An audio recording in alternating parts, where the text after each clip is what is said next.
Hello everyone, welcome to this video, and in this video I'm going to show you how you can customize Google Calendar notifications.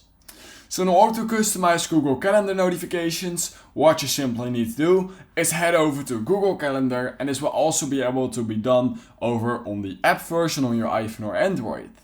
So in order to customize your calendar notifications on Google, what you do is head over to the top right corner of your screen and click on that settings icon right here. Once you've done that, click on settings right here and then head over to notification settings right here. Once you've done that, you will find notification settings right here, and you can either turn it off, you can set it to desktop notifications, or you can maybe just set it to alerts only. It's basically based on what you like. So yeah, that's basically all you need to do in order to customize them. So yeah, if you learned something in this video, then please consider liking this video and subscribing to my channel. And I hope I will see you in my next YouTube tutorial video.